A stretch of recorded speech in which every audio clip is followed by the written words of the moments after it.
Dani, hoy vamos a hablar de varios temas, de nutrición, vamos a hablar de pérdida de peso, de dietas, pero el enfoque va a ser muy particular porque yo nunca he visto que ninguna de estas conversaciones se centre en la víctima.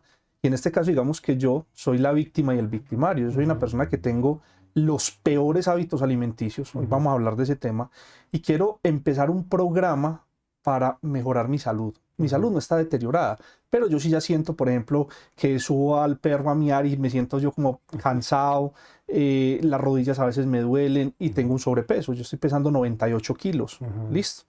¿Cuál es la situación conmigo como para que arranquemos desde lo más grave? Y es, mis hábitos alimenticios no es que sean malos, sino que a mí no me importa lo que como. Entonces, si por ejemplo a mí me cogió en carretera el hambre, paro y compro una Coca-Cola y un paquete de Cheetos. Si yo, por ejemplo, me tengo que ir de viaje, yo empaco, o sea, yo no tengo precaución en qué me estoy comiendo, sino que yo como es bajo demanda. Donde me dio hambre, lo que me encuentro. Un día esto me van a ver poner una foto comiendo pasto en una grama, pero yo no tengo la comida como parte de mi cronograma. O sea, a mí se me olvida comer. Por ejemplo, hay veces que estoy trabajando y me empeliculo tanto con lo que estoy haciendo que al rato es que me acuerdo que no he comido. Entonces, partamos de ahí. O sea, ¿cómo puede el programa que vos haces de R30 ayudarme en el proceso? Partiendo de que he intentado, yo creo que puedo ser la persona con más suscripciones fallidas al gimnasio. O sea, ¿cómo podemos arrancar desde ahí? Bueno, Alejo, el tema de sobrepeso, de dietas, cada vez es más buscado en Internet. Y eso claramente está direccionado por el aumento en el sobrepeso y en la obesidad a nivel mundial.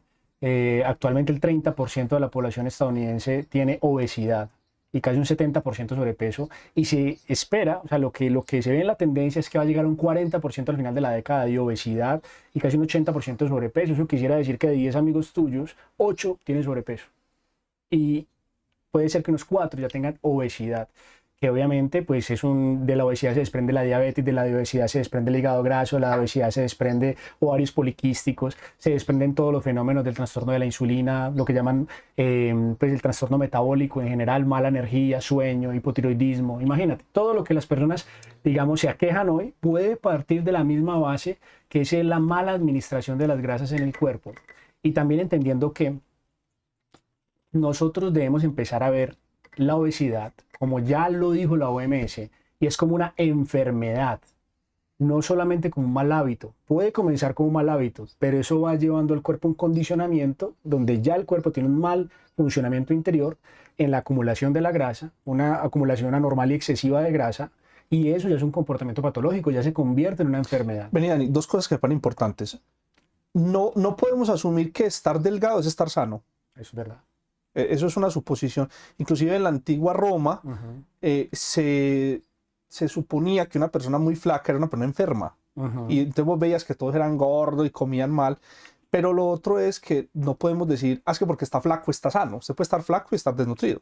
O estar obeso metabólicamente. O estar obeso metabólicamente. Por Esa es la ejemplo. otra cosa que te iba a decir. Dijiste grasa, o sea, es un término muy bacano, como grasa, dijiste algo de la grasa, como de Acumulación de la grasa. acumulación normal, dijiste Sí. acumulación normal. O sea, que hay una acumulación normal de la grasa. Así es, claro. La grasa es muy importante para el cuerpo. La grasa subcutánea, que es la grasa que tenemos por debajo de la piel, es donde el sol genera la producción de vitamina D. Si nosotros no tenemos, por ejemplo, grasa, buena cantidad de grasa, no tenemos una buena generación de hormonas. La vitamina es considerada hoy por hoy una hormona.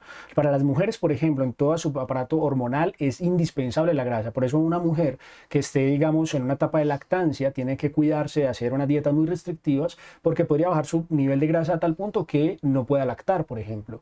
O mira que, por ejemplo, las mujeres deportistas, cuando bajan su porcentaje de grasa al mínimo, incluso les puede dejar de llegar el periodo porque se trastorna su sistema hormonal. O sea, la grasa y las hormonas están ligadas. También por lo mismo es tan negativo que vivimos en una cultura que condena las grasas, incluso las buenas. Y entonces la gente está buscando todo lo que diga fit, todo lo que diga bajo en grasa, bajo en grasa, bajo en grasa, pero si de las grasas se nutren tus hormonas para hacer un buen comportamiento hormonal y tienes bajo en grasa, pues puede ser también un predictor o un desencadenante de un montón de fenómenos en las mujeres que, en su parte hormonal a raíz de que no comen grasas, ¿sí? Y eso se da, Alejo, por un tema que en el R30 tratamos. En el R30 se basa no en el conteo de calorías, es una forma de ver, digamos, el adelgazamiento, sino en el comportamiento hormonal que generan los alimentos, que me lleva, por ejemplo, ciertos alimentos a tener más hambre. Sí. Ciertos alimentos me llevan a sentir más saciedad. Ciertos alimentos hacen que, por ejemplo, mi cuerpo segregue hormonas que ayudan a quemar la grasa. Otros alimentos hacen que mi cuerpo segregue hormonas que llevan a acumular grasa. Entonces, cuando yo entiendo, más que las calorías, yo entiendo es lo que como, cómo me predispone para mi comportamiento alimentario. Entonces yo empiezo a verificar es qué es lo que voy a comer, ni siquiera cuánto. Porque hay comidas, ¿cierto? Que, por ejemplo, las grasas, y por eso te habla el tema de las calorías, ¿por qué las grasas sufren tanto? Porque las grasas tienen 2.5 aproximadamente más calorías que el resto de los alimentos. O sea, una grasa es mucho más densa calóricamente que el resto de los alimentos. Entonces, cuando tú piensas que se trata de bajar calorías, lo primero que vas a sacrificar son las grasas, teniendo en cuenta que eso va a tener un deterioro de tu cerebro, porque también el cerebro necesita las grasas. En el libro de Cerebro de Pan, un capítulo de este médico especialista en David Perlmutter, él dice en un capítulo, el amor secreto del cerebro, las grasas. O sea, así de importantes son para el cerebro. Y entonces, cuando tú no quieres hacer una dieta baja en calorías o restringir calorías, lo más normal es que las grasas van a sufrir ahí. Pero entonces podríamos decir que en el lenguaje de la pérdida de peso, de buena manera, hay que dejar de hablar de conteo calórico y empezar a hablar de hormonas. Sí. Sí, las hormonas predicen el comportamiento alimentario mucho mejor. Te lo explico, porque el conteo calórico en sí no es tan funcional.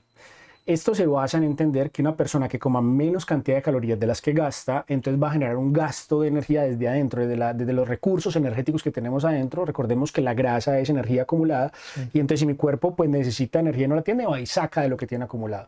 Esto se predice. Sin embargo, eso se llama también la teoría termodinámica, pues que todo lo que entra tiene que salir por algún lado. Bien, pero eso sería real si nuestra tasa metabólica fuera estática. Es decir, si tu cuerpo siempre gasta 2.000 calorías, siempre gasta 2.000 calorías, entonces como yo siempre gasto 2.000 calorías, eso está quieto, si yo bajo las calorías, voy a hacer un déficit calórico y voy a empezar a gastar energía interior. Ok, eso sería cierto. Eso es aritmética básica. Eso es aritmética básica, pero el cuerpo no funciona así y está demostradísimo. El cuerpo, si tú le empiezas a dar 500 calorías menos, adivina qué hace tu cuerpo. Rápidamente dice, bueno, entonces vamos a gastar 500 calorías menos. Okay. De una se acomoda, y eso sí es un buen comportamiento desde tu hormona tiroides, que es la tesorera de tu cuerpo. La hormona tiroides es la que dice qué tanta energía va a usar o no va a usar. Por eso la gente con hipotiroidismo se siente cansada, porque tiene un bajo comportamiento de la hormona tiroides. Tiene, digamos, que una tesorera codo. Sí. O sea, que tiene miedo, entonces quiere como que no gastar los recursos, acumula, no se gaste nada, cuidado. Entonces eso es lo que pasa en el hipotiroidismo. Entonces, ¿qué pasa? Que cuando nosotros empezamos a decirle a nuestro cuerpo, a nuestra tiroides, vea usted como un salario, usted se ganaba 2 millones de pesos, pero a partir de hoy se va a ganar 1,5 millones. Si su hormona es una hormona responsable, dice, entonces vamos a gastarnos 1,5 millones. No nos podemos gastarlos porque entramos en déficit. Eso hace tu cuerpo. Entonces, ¿cómo va a hacer que si yo bajo las calorías, solamente las calorías voy a adelgazar? En el mediano plazo no, en el largo plazo. Dani, discúlpame, eso es lo que se conoce como homeostasis. Homeostasis, el equilibrio interior del cuerpo. Okay. El cuerpo busca un equilibrio. El cuerpo busca el equilibrio y pues obviamente se equilibra. Si tú le quitas algo acá, él pone algo por allá. Es como el chavo cuando le bajan una mano y él subía a la otra. Sí. ¿Cierto? Esa es la homeostasis. Entonces, ¿qué pasa? Que dentro de ese comportamiento hormonal, ese comportamiento calórico entonces no es suficiente. Ahora, es real que si yo gasto más calorías que las que mi cuerpo use, pues voy a generar ese gasto de energía desde adentro. Pero la forma de llegar ahí es a través de los alimentos. El tipo de alimentos que comemos predice nuestro comportamiento hormonal y nuestro comportamiento alimentario. Pero entonces vamos a hacer una cosa para meterle candelita a esto. Vos me decís ahorita que el 70% de la población, yo me atrevo a decir que mundial, promediando, pero un gran porcentaje de la población mundial tiene sobrepeso. No todos tienen obesidad, pero tenemos sobrepeso. O sea, yo estoy dentro de esa estadística.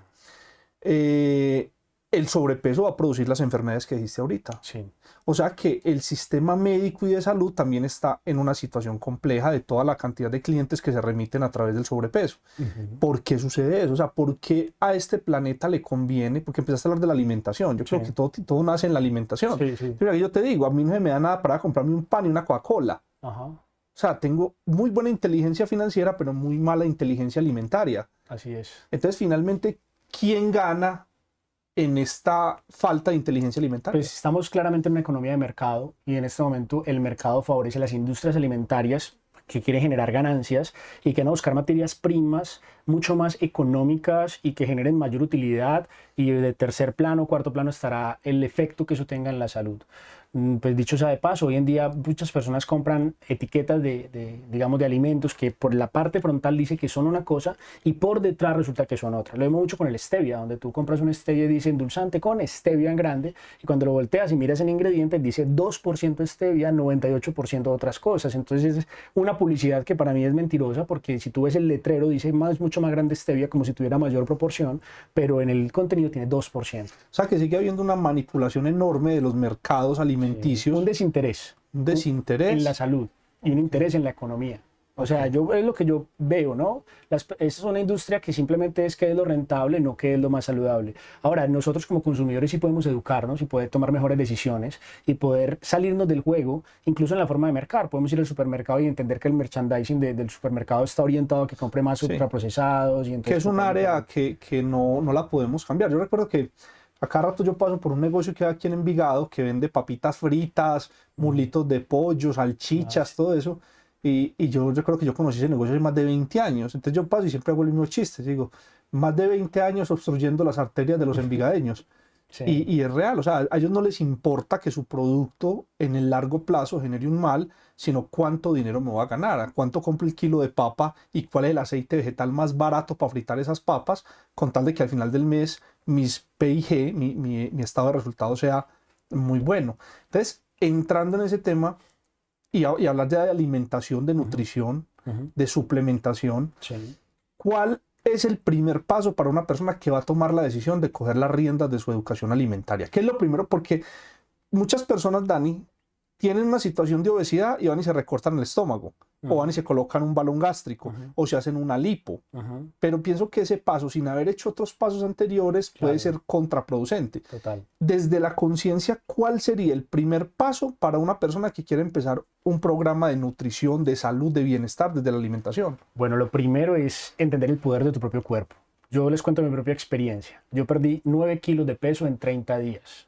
Sin ningún procedimiento, ni quirúrgico, ni siquiera farmacéutico, solo a través de alimentación y suplementación. Recordemos que la suplementación no es droga, la suplementación es como ensalada en comprimidos. ¿Sí? Es, digamos, ingredientes botánicos que ayudan a que la nutrición sea más óptima, ya que los alimentos hoy por hoy no traen tantos nutrientes. Obviamente hay que identificar que esos suplementos sí vengan de una buena fuente. Que sea orgánica idealmente, no sintética, ni incluso natural. Ojo, cuando compren suplementos que dicen natural, quiere decir que son de una agricultura tradicional, donde fue utilizado pesticidas, fungicidas, que hace que sea más económico, digamos, el tema de los cultivos y los monocultivos, pero eso va en detrimento de la calidad de los nutrientes. Cuando una planta no es natural, no se tiene que defender de su entorno porque la defienden por medio de químicos, ella no crea todos los nutrientes que necesita, entonces las vitaminas que se desprenden de ella son de menos valor nutricional. O sea, natural no es orgánico. Natural no es orgánico. Perfecto.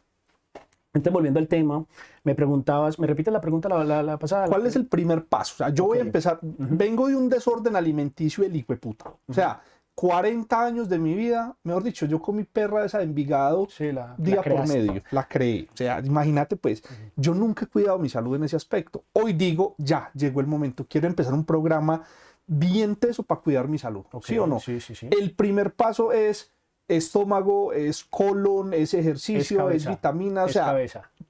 Listo. Entonces arranca la conciencia, una conciencia diferente. Por ejemplo, tú decías que a mí ahorita me contabas que no te ha interesado tanto la alimentación, que digamos que favoreces otras áreas de tu vida, pero si vamos a mirar el área de la vida de la alimentación, la has dejado como rezagada.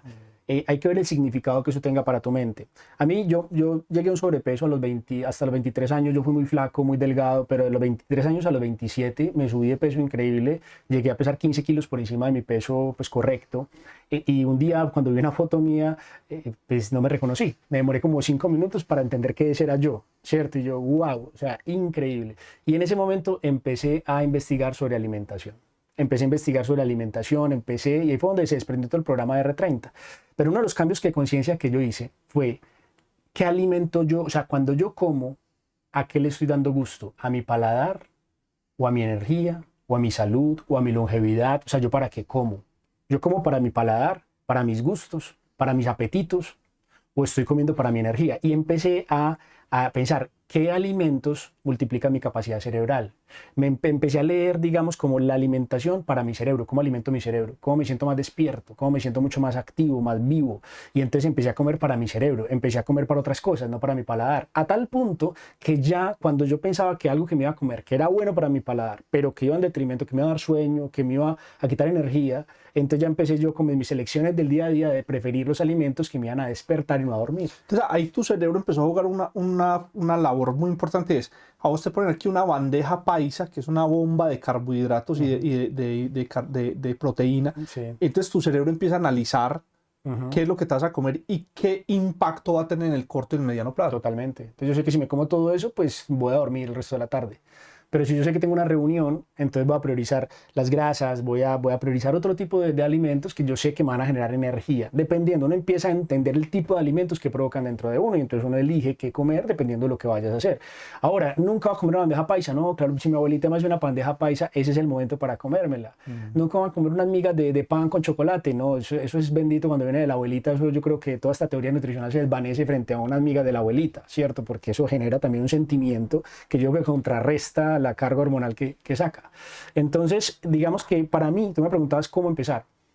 Yo he asesorado a lejos más de 5.000 personas, hago yo la cuenta fácilmente en estos 5 años de R30, más de 5.000. Y he visto personas que tienen éxito con el mismo programa y otras que no tienen tanto éxito. Y la diferencia es demasiado clara para mí. Yo les comparto videos, yo les comparto información. Unos los ven y otros no lo ven. Las personas que entienden, que se preocupan por entender, por conocer el tema hormonal y lo entienden y lo gustan y les gusta y lo entienden, son los que triunfan. O sea, una persona que va al nutricionista y le dice vuelvan 15 días, vuelvan 30 días, son los que fracasan, los que quieren una conducta. Pero los que quieren el conocimiento son los que triunfan. Entonces yo lo que les propongo, el primer paso es, si vas a hacer el R30, entonces vas a comprometerte a conocer y a entender. Porque así te puedo garantizar un impacto a largo plazo. Okay. Si no, es algo que eventualmente... Es que hay un componente, Dani. Esta semana me vi una película. ¿Ya te viste Nefarious? Me vi una película, a Sara le va a encantar. Sí. Que es una película pues muy sencilla, porque es una película de un psiquiatra que entra hay una persona que le dan pena de muerte. Entonces este tipo entra como a verificar que no sea que tenga una locura, o sea, entra en un proceso y se da cuenta que el tipo es un poseso, o sea, es un demonio que está poseyendo el cuerpo de una persona. Entonces el diálogo es una cosa, no es sino diálogos, pues, el que se sienta va a ver un diálogo en una mesa todo el tiempo, pero es un diálogo que vos no, o sea, es impresionante. Entonces es muy teso porque ese demonio, que se llama Nefarious, posee el cuerpo de esta persona que se llama Edward. Y las decisiones que toma Edward no las toma Edward, sino que las toma el demonio en función de Edward.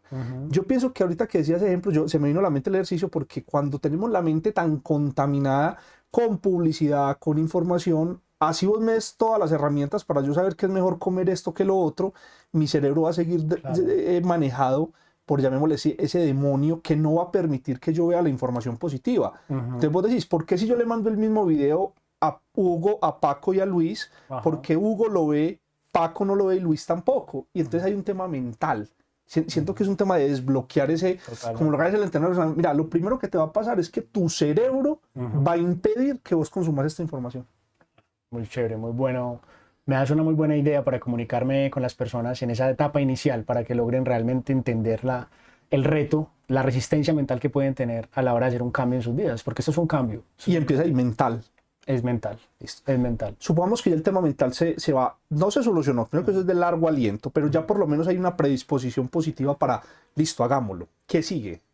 Bueno, lo que seguiría entonces en ese punto es verificar desde dónde salimos, ¿cierto? ¿Cuál es tu nivel de adicción a los azúcares? ¿Cuál es tu nivel? ¿Cuál es tu dieta? ¿Qué es lo que mercas en tu casa?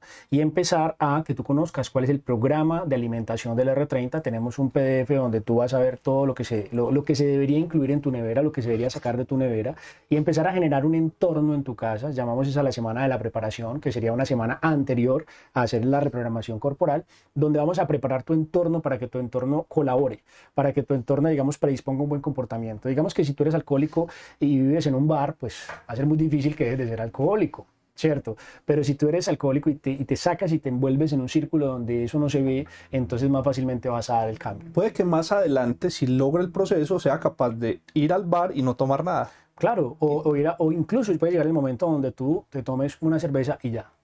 Puede llegar ese momento y esa es la idea. Yo le digo a la gente, la alimentación como terapia ¿cierto? Entonces va a tener un proceso donde tú en 1, 2, 3 meses vas a tener que restringir ciertas cosas.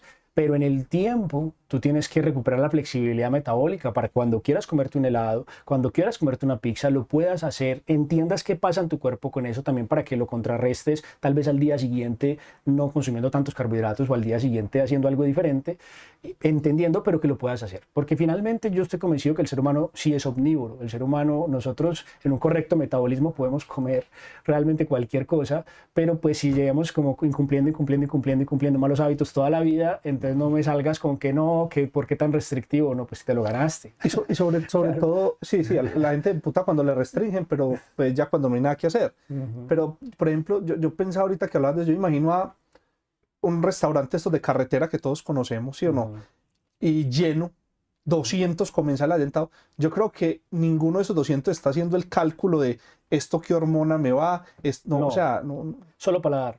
Y otra cosa súper interesante es el tema del ayuno, porque después de todo lo que hemos estudiado, yo te puedo decir, Alejo, que la gente vive vidas más cortas porque pasa mucho tiempo de su vida comiendo y nuestro cuerpo necesita espacios de no comer.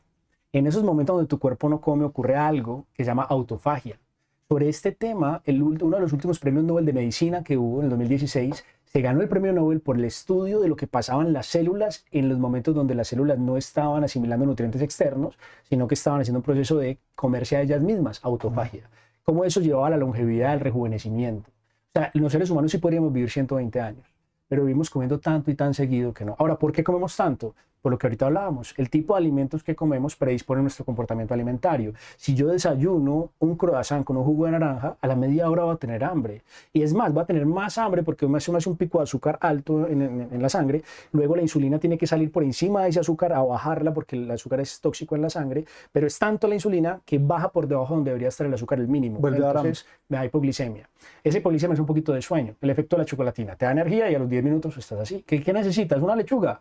Otra chocolatina. Entonces el azúcar por eso es adictivo porque necesita algo que vuelva a un pico como el que hizo en sangre inicialmente y entonces se mantiene una montaña rusa donde las células nunca tienen oportunidad de hacer autofagia, pero es por el tipo de alimentos que comemos. Esto ha sido la mala fortuna de que la industria de mercado nos ha llevado a priorizar la ganancia de pues, que producen, o sea, un producto ultraprocesado va a generar mucha más ganancia que digámoslo, la carne, por ejemplo. La carne va a generar un margen mucho más pequeño al vendedor final que un paquete de galletas.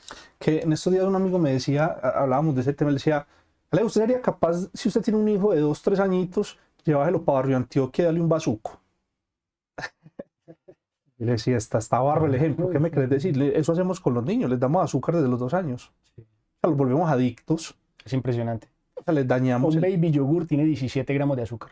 17. O sea, un adulto al día con 4 gramos de azúcar sería suficiente para un adulto.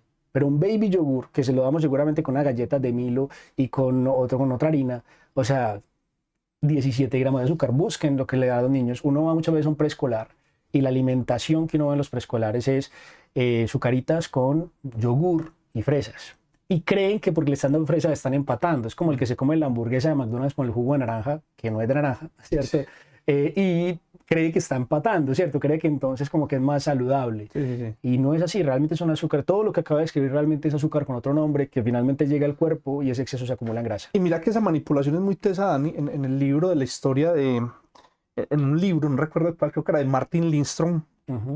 El man hablaba de que en algún momento McDonald's, porque empezó toda la onda de la comida saludable, dijo, como era, hagamos una encuesta, a ver qué es lo que la gente quiere comer. Entonces pusieron las opciones, que el taquito, que el wrap, o sea, como opciones con harina integral, todo eso. Entonces que dijo que la gente quería comer comida más sana y que 6 meses después de haber sacado esos productos en la lista, se duplicaron las ventas de la cuarto de libra cheeseburger con tocino. Sí. Entonces, o sea, porque o sea, la gente dice querer una cosa, claro, pero actúa de una manera diferente. Vive una sociedad que favorece el gusto y que la gente tiene programado es otras cosas, ¿cierto? Lo más normal ver a una abuelita dándole un helado a su nieto con todo el amor, ¿no? Con toda, o sea, parece algo sagrado, algo lindo. Y así como la sopita, 2 bolas es más, 3 bolas de helado porque es que el niño, porque qué lindo. Y es algo cultural en lo que nosotros hemos crecido. Y sabes que, Alejo, en este punto es importante entender que es como un río con mucha fuerza, ¿no? Entonces, ¿qué pasa? que la gente que va a pasar un río que tiene un caudal fuerte, tiene que pasar hasta el otro lado, porque donde llegan y empiezan a sentir la corriente, entonces muchas veces se devuelven. Y qué comentario, cuando hablamos de estos temas, la gente dice, ay no, pero todo tan complicado, ay no, yo no entiendo nada, ay no, es que terrorismo, es que todo es malo. Y entonces en lugar de pasar al otro lado y entender, se devuelven y más bien se cierran los ojos y esperan a que la industria alimentaria alimente a tus hijos. Es como esperar que Disney eduque a tus hijos. Lo mismo, estás esperando que la industria alimentaria, cuyo principal interés no son tus hijos ni la salud de tus hijos, sino sus ganancias económicas, alimente a tus hijos. O sea, es una decisión demasiado dormida. Eso es como preguntarle a un español que qué opina de la conquista de América. Entonces la tienen súper clara. Y sabes que hay una cosa muy tesa, porque creo que este tema también tiene mucho que ver con la parte emocional, la parte de manipulación. En Estados Unidos, en Las Vegas, hay un restaurante que a mí yo siempre he querido ir. Yo fui. Ah, fuiste al Herata Grill. Sí. Ah, que no, ¿de qué tal? Las Vegas, no, así como tal cual, como describen. Es un restaurante donde cuando tú llegas, digamos, las que te atienden están vestidas de enfermeras. Sí. Y entonces te parece raro y parece como un hospital. Y cuando llegas vas a ver la carta y dice, primera hamburguesa, ataque al corazón, segundo, doble bypass arterial, no sé qué. Todas tienen enfermedades cardíacas como nombre. Y la última dice como cuádruple bypass, no sé qué. Sí. Y si tú te comes la última, que literalmente promete un ataque al corazón, si te la comes, te llevan en silla de ruedas. O sea, te cambian tu silla por una silla de ruedas y te llevan por todo el restaurante en silla de ruedas. Y a todos nos ponen bata de hospital. O sea, cuando llegas allá te ponen una bata como si fueras un enfermo. O sea, las papas son papas fritas en manteca, no venden sino Coca-Cola, venden cigarrillos sin filtro. O sea, así. Es increíble. Y está en un lugar que es el Averno, para mí, lo más cercano al infierno que yo he encontrado. Sí, sí, sí. Pues si alguien, pues no lo digo en un contexto religioso, sino que me pareció loquísimo, y es el antiguo Las Vegas. Sí. Pues está Las Vegas y está el antiguo Las Vegas, que se llama Fremont, que es una calle donde tú ves gente disfrazada literalmente del diablo, pues obviamente personas desnudas, de todo, o sea, es una locura. Y allá en ese público está ese lugar y uno queda como que, wow, o sea, qué nivel de inconsciencia. Pero mira que esto es un tema de mercadeo. Sí, sí. O sea, la inconsciencia. Es mucho más importante el mercadeo que la salud. Entonces finalmente se premia es el mercadeo en función del detrimento de la salud. Y creo que de alguna manera todos los que somos emprendedores tenemos, yo hablo de eso mucho con mi esposa, si le vendemos a la conciencia o le vendemos a la inconsciencia, ¿cierto? Y yo creo que todos debemos entender que igual el público inicialmente es un público inconsciente y que si así los queremos concientizar, nuestro marketing realmente tiene que estar orientado a la inconsciencia, pero con el objetivo utópico de traerlos a la conciencia. O sea, yo, por ejemplo, con el tema de salud y R30. Claro, ¿qué es lo que la gente compra de R30? Que yo perdí 9 kilos en 30 días. Las personas quieren como una vacuna, la gente quiere una vacuna contra la grasa, quiere como un purgante que le quite la grasa y mientras muchas veces menos tenga que entender mejor. Y algunos de ellos llegan al programa así, pero mi trabajo es a través de mi amistad y las correctas intenciones lograr que la persona entienda que solamente va a haber un cambio a largo plazo si hay un cambio en la información que tiene en su mente, si hay un cambio en lo que la persona considera que es la comida. ¿Cierto? Porque yo entiendo que la comida es la que predispone mi cuerpo para darme la mejor energía, si es la que me va a permitir conocer a mis nietos y a mis tataranietos. Y por el contrario, la comida también es la que va a hacer que no conozca ni a mis nietos, ¿cierto? Entonces ya empiezo yo a relacionarme diferente con la comida. Yo no sé si te pasa, ¿cuántos amigos tuyos, Alejo? Te devuelvo una pregunta. Hoy tú conoces que tengan problemas de salud, que tengan hígado graso, que tengan colesterol y triglicéridos altos, que tengan presión arterial alta. Ya de pronto, yo ya tengo amigos. Yo tengo 33 años y ya tengo amigos que ya tienen hígado graso, no alcohólico, sino por alimentación, y me parece impresionante. O sea, ¿qué va a pasar cuando tengamos 50 años? No, incluso ahorita está hablando con José, que dice que está abajo y está necesitando mucho porque el papá está muy enfermo. Entonces, sí, se empieza a vislumbrar. Y el tema, tengo amigos y con hígado graso, hipertiroidismo, hipertiroidismo. El tema de diabetes, la trucha, o sea, la trucha que tenía diabetes. Tengo amigos uribistas, o sea, yo tengo de todo, hermano, eso es una finca. Dani, vení. Mente, emociones, tengo que empezar a controlar. Tengo que ser muy cauto educándome, entendiendo el proceso. No es métase sin entender, no. Entienda cada vez que se mete a la boca un bocado de comida, qué se está comiendo y qué impacto va a tener. La mayoría de gente no va a querer hacer eso. La gente simplemente quiere saciar el hambre y se mete a la boca lo que sea. Pero si yo quiero tener un buen tema, tengo que ser consciente de qué estoy comiendo. Ahora, vamos a entrar ya un poquito de lleno en cambios alimenticios. No hablemos de ejercicio todavía, dejemos eso para lo último. Listo. ¿Cómo son esos cambios alimenticios que tengo que empezar a dar yo?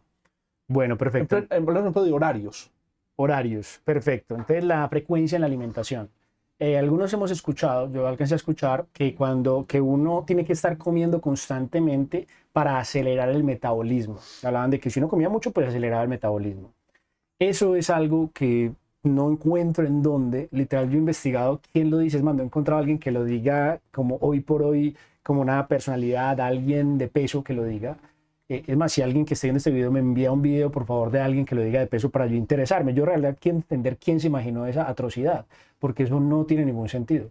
No tiene ningún sentido. Tu metabolismo y el mío tienen dos funciones. Unas hormonas anabólicas, que su función es guardar y digamos, como comunicar su cuerpo hacia adentro, acumular. Y otras hormonas que se llaman catabólicas, que lo que hacen es gastar esos recursos internos para producir músculos, para generar energía, para un montón de cosas. Eso es un proceso parecido a la respiración. Inhalamos. Capto recursos. Y exhalo. Y suelto recursos. Exacto. Entonces, un buen metabolismo inhala y exhala. O sea, como y no como. Entonces, estar comiendo todo el día es como si yo me pasara inhalando, me hiperventilo. Entonces, tenemos el cuerpo hiperventilado. Sí. Hormonalmente está hiperventilado. Favorecemos las hormonas como la insulina que entran, digamos, a jugar su papel cuando entran los alimentos, incluyendo la proteína, que se pensaba que no le daba la insulina porque no le daba el azúcar, pero realmente la proteína también predispone el cuerpo. Es como que le digas al cuerpo, vamos a comer, ya viene la comida, entonces el cuerpo eleva la insulina. Entonces, si yo como mucha carne, también estoy, digamos, favoreciendo la diabetes, por ejemplo. Lo digo para personas que siguen dietas muy altas en proteína, que lo tengan en cuenta.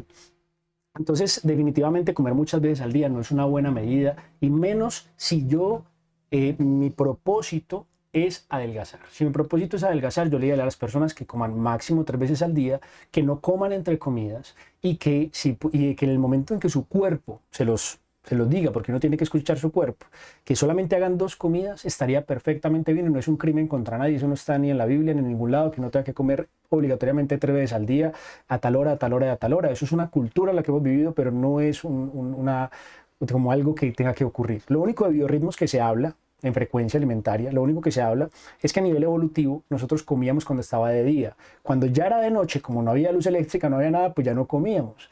Entonces lo que se dice es que el cuerpo, digamos, los sistemas digestivos funcionan bien, la parte gástrica, hasta que se oculta el sol. Igual que las matas. Igual que las matas. Después de ahí es más forzado para tu estómago hacer una correcta digestión. Entonces es preferible que después de que se oculta el sol, pues ya nosotros también dejemos de comer, pues porque a nivel evolutivo eso es lo que pasaba. Entonces nuestro cuerpo se acostumbró a ello, ¿cierto? Pero hoy en día, por ejemplo, hay lugares, por ejemplo en España, comen súper tarde de la noche, o uno sale a rumbear y son las 2 de la mañana y uno no sale a buscar una lechuga con una ensalada César. Uno a las 2 de la mañana con trago encima sale a buscar la hamburguesa más asquerosa que vendan en la ciudad. Entonces mira que todo ese tipo de cosas... Ahí entonces hay que entrar también, hay un tema, hay una opinión que para mí es más importante que la opinión médica, y es tu opinión. Es decir, aprende a escucharte.